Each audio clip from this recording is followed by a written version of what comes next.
Hello, everybody. Welcome to Maker's Bar. We're trying to make a million leaders. I'm here today with Joe Roberts. I've spoken with Joe on other programs. I'm very excited to bring him here to Maker's Bar. He's done a lot of great things with his career, and he has a new idea that we're going to talk about here eventually. And I'm very excited to get into all of it. So, Joe, thank you for coming on. Hey, thanks, Troy. Good to be here. So, do you want to start us out with your early career, kind of what led you to where you are today? Sure. So done a lot of things in my life. So started my career in politics and did that for about a decade. Made a switch in about 2011 to working in the Jewish community and did mostly fundraising on that side. Worked in Jewish Federation movement, Boston, Los Angeles, Columbus, Ohio, London, Ontario, and kind of saw the philanthropic community across North America and globally, and a lot of the challenges that it's facing. And then at the same time, built two startups. Did a startup, a beverage startup in Ohio. It was a beer company. It was kind of a disruptive brand model. So wanted to start a brewery, but didn't have $2 million. And so had to figure out a way to do it. And so contract brewed everything. You know, we got through basically by doing that way. We were a marketing company and we didn't have to have any licenses. It was just, and it's a cash on delivery business. It's a very strange business once you really dig into it.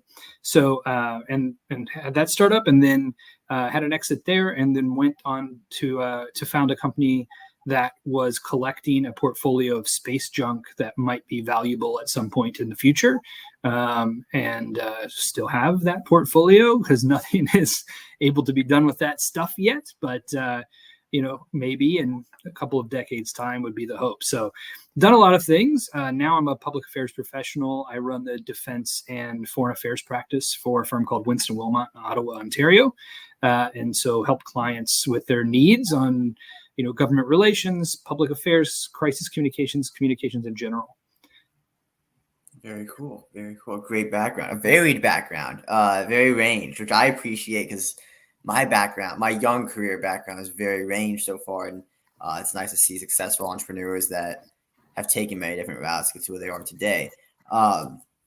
Moving forward, really, we're on here because we wanted to talk about a new idea that you have in the realm of the venture capital world. And I'm really excited to hear about it if you want to dive into that. Yeah, absolutely. So look, I think one of the biggest challenges that I saw in that decade of serving in those chairs at Jewish community organizations was the way that we build Jewish community and fund it has shifted significantly, right? So actually started my career, as I said, in the Federation movement at Combined Jewish Philanthropies in Greater Boston. Was the first federation in the system. I'll give you a little history here. Now there are 167 federations across North America. It is the driver of Jewish communal funding. It's a traditional umbrella charity, right? And so it actually created the federated model of charity. So United Way is based on the Jewish Federation model, founded in 1895 in Boston. And basically what happened was there was a big influx of new Jewish immigrants in 1895. And there used to be all these organizations go door to door, literally knock on your door and say, can you put a couple coins in the box for Jewish orphans, for new Jewish immigrants, blah, blah, blah. And this guy said, this is not any way to do this. So I don't want somebody knocking on my door every day. He said, why don't we raise one pot of money, and then we will have communal leaders sit around the table and decide how to distribute that money, right? To build a Jewish community and to take care of all of the needs, both the things that are exciting and that people want to donate to, but also the things that just need to be done, right? And so that became the federated charity model. And now, it's a massive model. You're talking about billions of dollars a year in North America to support communities, both Jewish and non-Jewish. Like I said, the United Way uses that model. Things have changed a lot since 1895. Right? I mean, even in the last 30 years, Jewish communal umbrella organizations, the amount of funding that they get is down 38% compared to the general philanthropic pool, which is the largest in U.S. history at this point, right? So people are giving more, But these organizations, and by the way, the Jewish community is the most philanthropic community in the United States, are not giving it to the communities that they built, that their grandparents built, right? And so my question was always, well, why is there a big change here? What's the shift? And I think part of it is it's a multifaceted shift, right? Um, you have major funders, people who give annual campaign, is all annual fundraising. So you give annual campaign dollars of $100,000 or more, they're dying, right? Their children, their grandchildren aren't invested in the same way. And so often when those gifts are gone, they're not replaced. And it takes a lot to replace a $100,000 gift. It's a lot more work to get $25,000 gifts or $101,000 gifts than it is to get $100,000. So those just aren't being replaced. And on the other side of that, their children and grandchildren are starting operating foundations, right? They're using their philanthropic capital to start a big operating foundation that achieves the goals they want to achieve at their direction. So it's not putting it into this box of the community will decide what to do and how to spend it. And by the way, fund the things, again, that are not sexy, but are important, right? That are cornerstones of what we think of strong community. And they're attacking one thing at a time. So it's the thing that I care about, the thing that my family cares about. Not to say that it's wrong or bad by any means, it's good, but it just has a different outcome than funding those Jewish communal organizations that think community-wide. And then the last piece of this is we see that the children and grandchildren of some of the people who built these communities, the world has changed, right? It used to be, if you wanted to be an accountant and you were a Jew, you had to work in a Jewish firm, all right? And so you became a partner or you started your own firm. And so people had the ability to write a 6-7 figure check every year or every couple of years or make a large investment in community.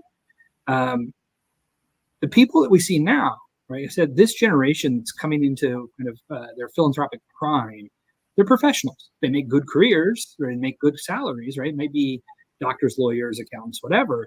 But they don't have the year where they say, wow, we had a windfall year and we can invest in our community in a significant way, right?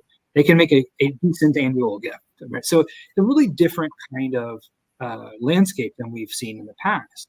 And what that's meant is Jewish communal organizations and Jewish communities, unless they focused on building endowment many years ago, right? And I think of cities like Cleveland, Ohio, famous for this.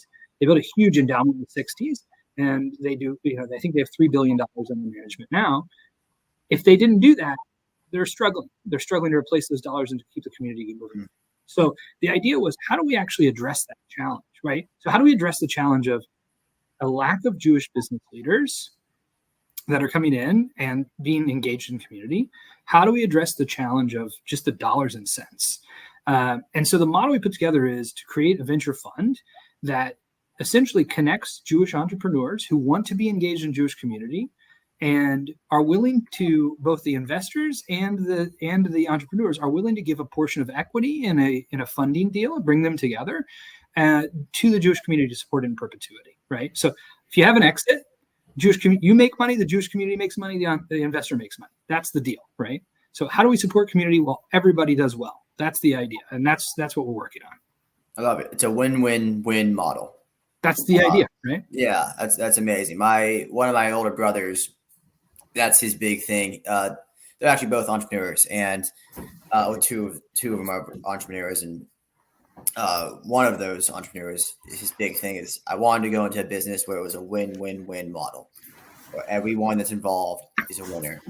And I know that's the route that you've decided to take. And I hope that everyone listening to this, everyone that listens to this, gets something out of the United Way comment that you gave, where, hey, this is how it's done universally now.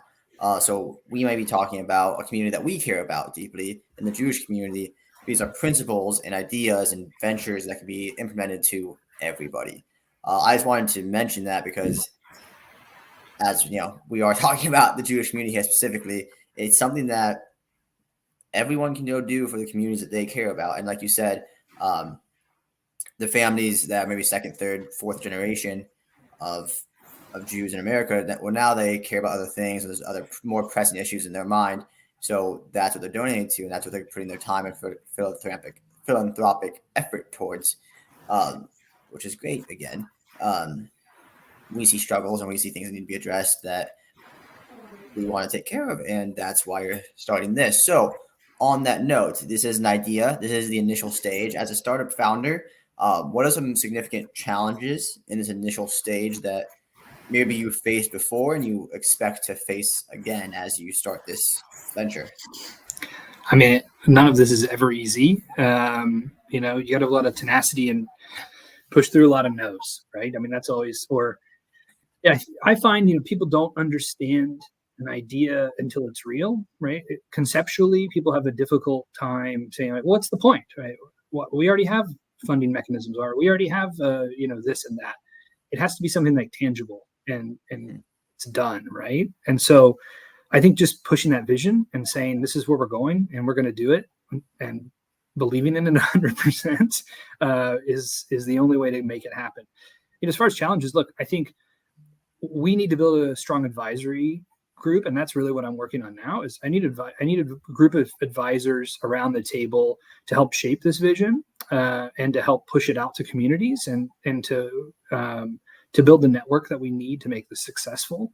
And it's just a lot of conversations, right? And it's a lot of hearing people say no, and that's okay. That's the reality of this, of doing anything. That's something new and creating and with vision. But I think it makes the yeses that much more powerful when they happen. Yeah, no, that's a good lesson I've gotten out of my sales journey that I've been on. You're gonna get a lot of no's. Even going back to the tiny company I founded in college, a vending machine company. I'm not sure if I told you about that in one of our past conversations. I founded a vending machine company where my whole model was, hey, I'll put in a free vending machine and I'll serve it for free. You don't have to do anything. Do you want one? I heard no more than I heard yes. Sure. Like, oh my gosh, there is no downside for you here. Like there's not. And yeah, it is part of the journey, but I'm excited to see as the advisors come together, as the vision gets more and more clear. I'm excited to see where this goes. What have been some key values, I suppose, that would keep you going, or that you want to implement into this project, if that makes sense? Yeah, absolutely. Look, I mean, everything I've always done has been about community. It's about building community and strengthening community. Obviously, I talk about Jewish community a lot because that's my community and that's what I care about. And I tell this story sometimes, but it's those needs that are necessary but not always seen, and that are met by the kind of communal approach, right? And so my grandmother grew up in the Boston area in Lowell, Massachusetts. She ended up, it's a long story, but ended up in a children's home. She was an orphan. And when I lived in Boston, I ended up on the board of the Jewish Cemetery Association of Massachusetts. That's a weird board to join, I know, but partially because nobody wanted to do it. They asked me, I worked at Federation. They asked me, hey, can you help find someone to sit on this board? And I asked everyone I knew, and they all said, like, I don't want to sit. Why would I want to do that? So I did it. We operated about over 100 cemeteries across Massachusetts that were Jewish cemeteries. Most of them were 100 years old. Nobody knew anyone who was buried there, et cetera, et cetera.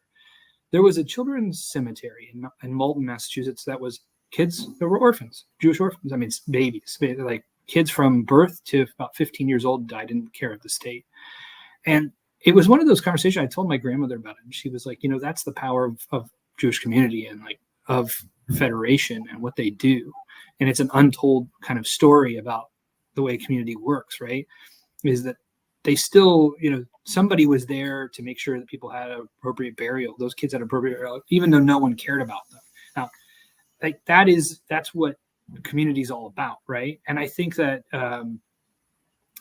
that's the kind of stuff that needs to have sustainability and long-term continuity. And if we don't have a funding model that is able to provide that, what does that mean for the future of community, right? And so that's what drives me, is thinking about how do we create this kind of long-term vision for what we want our communities to be, and recognizing that yes, it involves people and the ideas that we put around the table, but it also involves this fundraising and dollars and cents and sustainability in that aspect as well.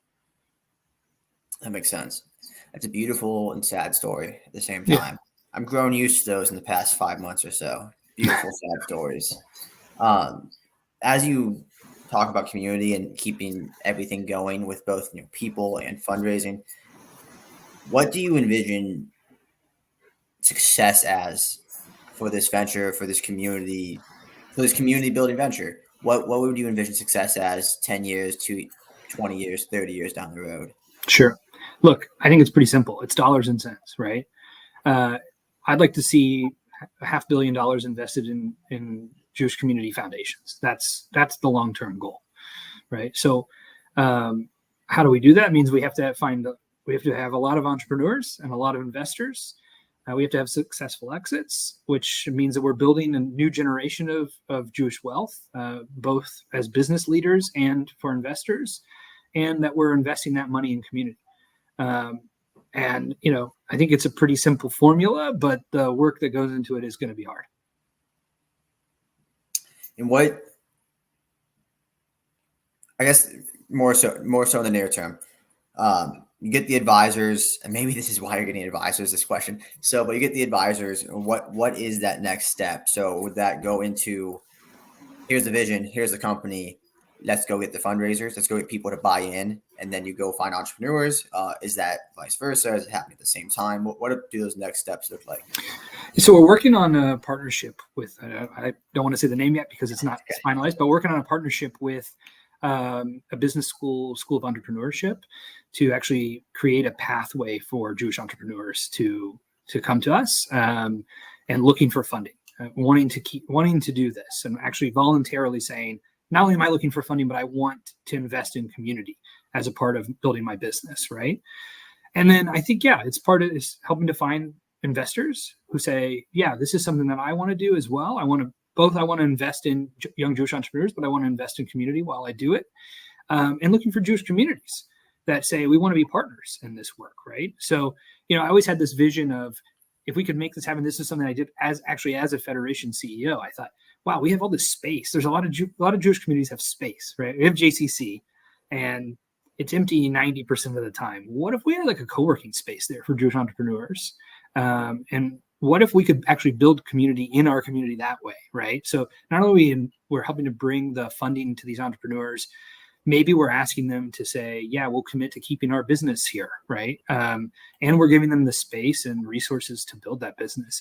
I think there's a way that this has a multiplier effect on community. It's not just the dollars, right? But it's like I said, it's building that next generation. It's engaging them in Jewish life, right? Especially if they're in it every day as part of their work. It's exposing them to each other and building a strong network. It's kind of everything about Jewish life that I love kind of rolled into one. Yeah, no, it's amazing. That's amazing. You're making me think of like different opportunities there are. I really like we do have a lot of space in the Jewish community. There's a lot of spaces like that. There isn't a community workspace, a WeWork, so to speak. Right. I think that's a really good idea. So there's obviously tons of good ideas out there and a lot of potential. And I love the way that your mind is working and is going towards that progress. It's really, really cool. Do you see any big risk? Is there anything that worries you, that keeps you up at night when you're thinking about this venture? Any big risk that could get in the way of its success at all? Well, it's not proprietary, right? I mean, anybody could do it. I think I'm positioned to do it because of my background in Jewish communal life and my work and my connections there and my understanding of how it works. But no, I think everything's a risk. Life is about risk and understanding when it's worth it and when it's not. And this is one of those things. Like, I think it's a worthwhile idea. It has the power to really change Jewish community and to change the way that kind of revolutionize the way that we fund our future. So, what am I really going to what's going to keep me up at night? I don't know, but I might lose some sleep doing the work, but I can't imagine anything else, frankly. Oh, I love that. Losing sleep doing the work's not a bad thing. No, that's just part of the grind. Yeah, absolutely, absolutely. And then can you describe how your leadership style? This is Maker's Bar, and we are trying to create leaders, and I love hearing about leaders and how they've grown. So, can you describe how your leadership style has grown from that first venture in Ohio to where you are now? Maybe some leadership qualities that you've always had that you stuck with, and maybe some things you've learned along the way as well. Yeah, a lot has changed. I mean, look, I I recognize a lot more that I don't. That there's a lot I don't know, and there's a lot I need to ask for help on. Right? I had a really hard time, especially early in my career and in my life, letting things go, and I wanted to do everything, and I could not delegate anything. Um, Now I have no problem with that. I recognize that there are people around me and the people that I've put around myself that are much better at certain things than I am, and they're there for a reason, right? And so trust people to do that work and run with it and do the best they can. Um, I also think, I mean, just as from a leadership style, I mean, I'm a collaborative person. I'm a builder. I'm not. There's a lot of people. I've been in a lot of places where people lead through fear or anger, or I'm the boss, kind of top down. That's not really my style. I'm more of a let's pull together, let's believe in the vision, let's push for it, let's all do well, let's all do good, right? And um, try to build. And it sounds cliche, but try to build like family around it. And try. Part of the thing that's great about doing your own thing is working with people you love and that you like to be around and that inspire you and that can kind of lift each other up. And not being forced into a 9 to 5 office environment with a bunch of people you don't know or you would never spend any time with outside of work, right? It's there's something special about that, right? And there's something special about being with people who believe in something or like want it to succeed and are willing to kind of give it their all and take a risk on it. No, I agree. That's definitely something I've been looking for on my own personal journey here of how to go about my career. And it's one of the reasons I actually ended up here with Maker's Bar is the ability to speak to people that are passionate about what they're doing and love what they're doing and want to create more leaders around them, all of that. So I appreciate your leadership style. It's easy to tell every time I speak with you.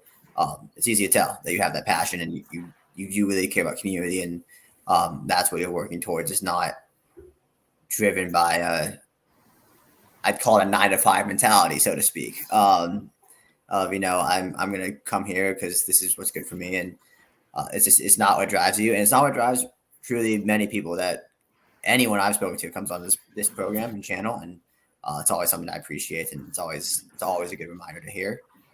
Were there any mentors in your life, or maybe even books or specific courses or events even that kind of helped you guide you on your way and help put that mindset that you have kind of in your mind, so to speak?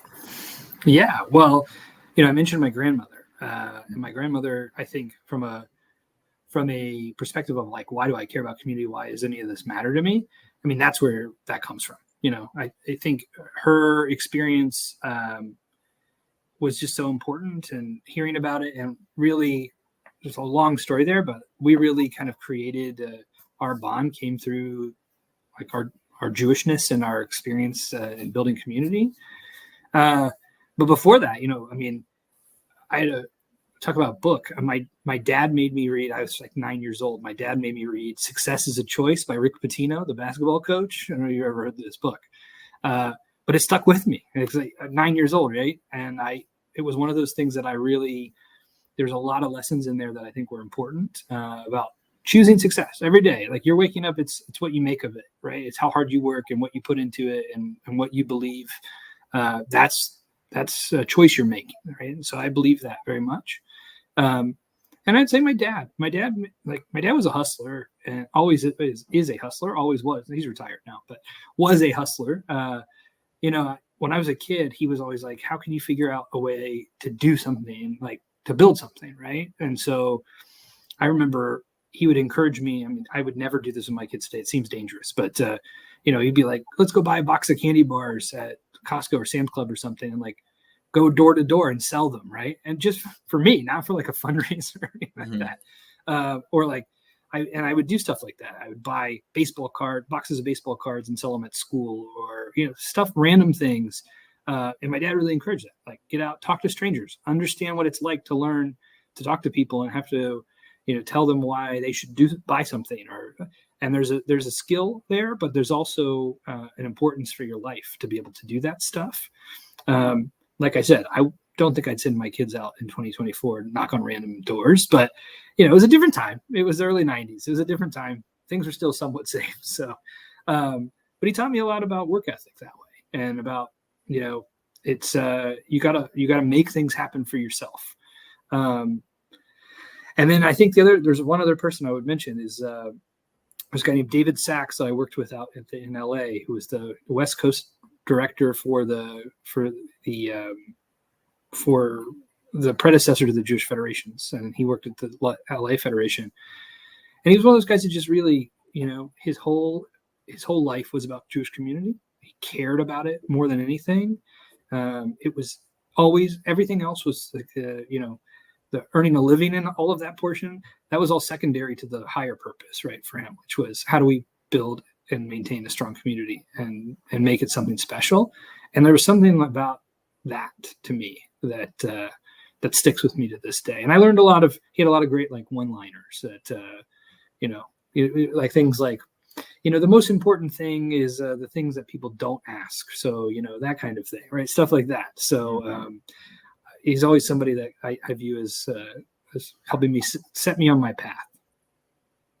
Very cool. Very cool. I love a good one-liner. My favorite things are actually these little one-liners that you can just have on your wall, and then a good like 50-minute speech.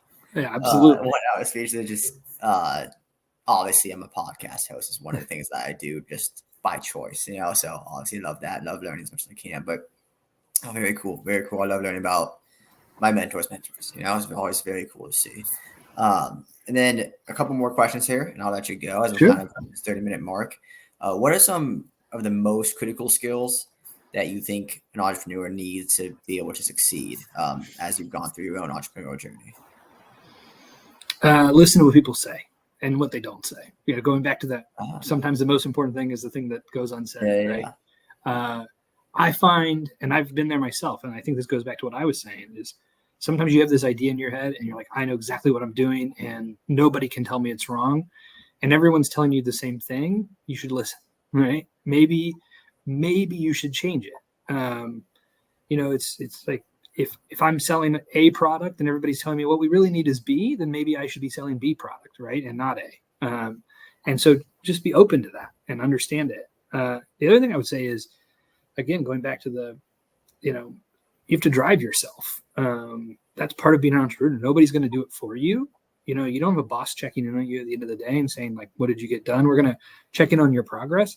If you don't do it, it just doesn't get done. So unless you're driving it, it's not going to happen. So make it happen. That's the other, it's what we say in Judaism. There's this concept of words are creation, right? Like abracadabra. I don't know what's where abracadabra, the magic word, comes from, but literally you speak it into being. And I that's something that's real. Like it's an idea until it's not. And the only way it becomes not an idea and something physical is when you put it out there and you make it happen. I love that. It reminds me of Herzl's, if you will, it is no dream. That's right. Very cool. Actually, I didn't know that's where abracadabra came from. Yeah. I've heard the saying abracadabra, but I guess that makes sense. It's a very quick little switch there. But one last question for you, and I'll let you get on your way with your day. What advice would you give someone who is wanting to start their own company? Just do it, right? Like it's like having kids. There's never like a good time or like things are going to be perfect in your life, where just do it. See if it goes, and don't be afraid to fail. I mean, I think the biggest thing to hold people back is just being afraid this isn't going to work. No one's going to like it. Who cares? If it works, great. And you'll never regret it. But if you don't try, you will. Right. And so just give it a try. I mean, if that means it's off the side of your desk and it's a side hustle until it's not, or if that means you go full bore and quit your job and go all in and try to do it, it's things work out and you'll figure it out. I mean, that's an easy thing to say when it's going well, but you will figure it out. At the end, it's just like these things are just things and money at the end of the day, right? And the important part is being true to yourself and doing something that is an investment in you, a belief in yourself. I love the advice. I really do. I always appreciate your time, Joe. Of course. I'm excited to see where this venture takes you and to see it grow step by step. Truly, I really am.